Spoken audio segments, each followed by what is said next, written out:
Hello. Hello. Ẹ kalẹ́ mà. Ẹ kalẹ́.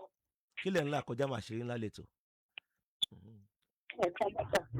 Ẹ jọ sọ, mo fẹ́ kí mo gbà kọjá ní nípò ọmọ mi ní sà. À ń gbọ́ yín mà. Ẹ jọ sọ, ọmọ mi kan ní iṣu mi fún wa ní pé èyí tó ṣẹlẹ̀ pé ó wà ní iṣu. Ẹ ló sà.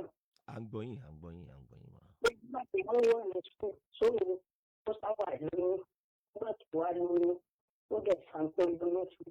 Ṣùgbọ́n ẹni yẹ ló tọ́jú ẹ̀, ó sì ti wá bímọ.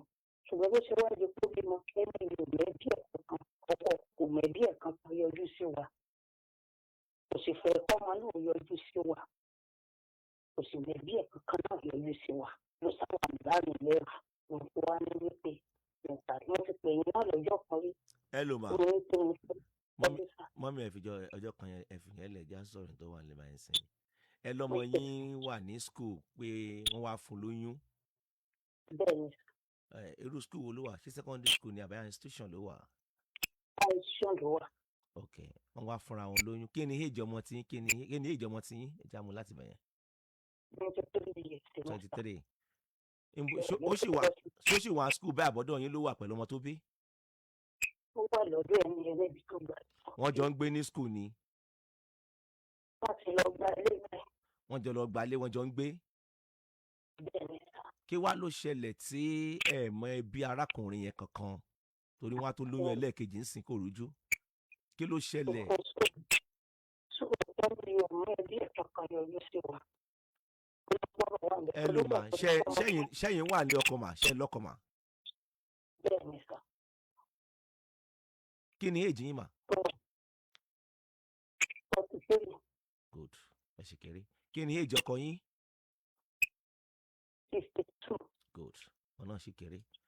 Ẹ ṣàrúgbó. Ẹ̀yin méjèèjì kì bá dákẹ́ ẹ gbé ìgbésẹ̀ láti mọ àwọn ẹbí arákùnrin yẹn. Ẹ kàn lè ní kọ́mọ yín máa gbé pẹ̀lú ẹ̀ pẹ̀lú ọmọ yẹn. Ṣé ń gbọ́ mi máa ń? Láì jẹ́. Kí lẹ wí?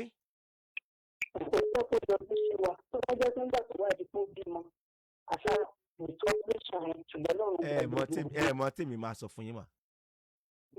Ṣé òun làkọ́bí yín ni? Ṣé òun làkọ́bí yín? Ẹ gbé ìgbésẹ̀ pẹ̀lú àwọn èèyàn yín kọ̀ọ̀kan ẹjọ́ torí Ọlọ́run. Kò fẹ́ kẹ́ kọ́mọ yín yọjú sí yín gbogbo tẹ́ ń sọ yẹn pátá kò yẹ kó máa jáde lẹ́nu yín mà. Ẹ má bínú torí Ọlọ́run, ẹ má bínú torí Ọlọ́run.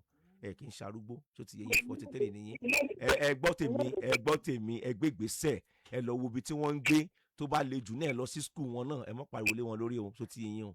Ẹ lọ sí school ẹ lọ wo ọmọ yín, ẹ ṣàmọ̀ department ọmọ yín wà ní school ẹ lọ mà.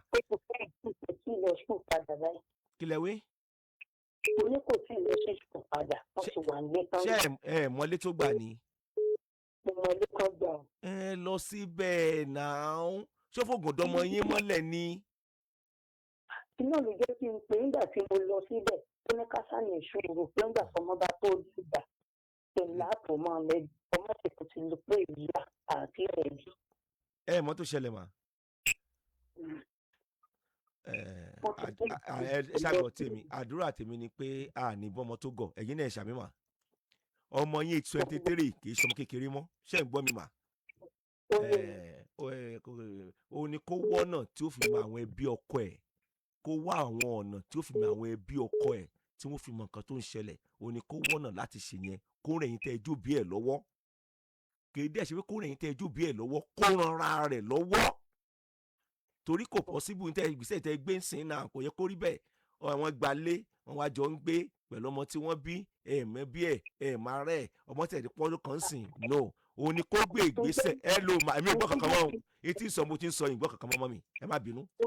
Ìgbọ́ kankan mọ́ ń tèmi ju wípé ọmọ yín tó bá nífẹ̀ẹ́ ara rẹ̀ àwọn ẹbí ọkọ ẹ̀ kọ̀ọ̀kan kó jẹ́ kán mọ tí ń ṣẹlẹ̀ kẹ́yìn tẹ́ ẹ jẹ́ òbí ẹ̀ náà kẹ́yìn náà gbìyànjú láti mọ àwọn ẹbí ọkọ ẹ̀ ó possible kan fẹ́ra wọn kò sí nǹkan tí ò lè ṣẹlẹ̀ kò ní kán mọ́ rúgolò lókè ìpẹ̀ láyé ṣùgbọ́n bẹ́ẹ̀ ṣe ń rìn yẹn kò yẹ kó rí bẹ́ẹ̀.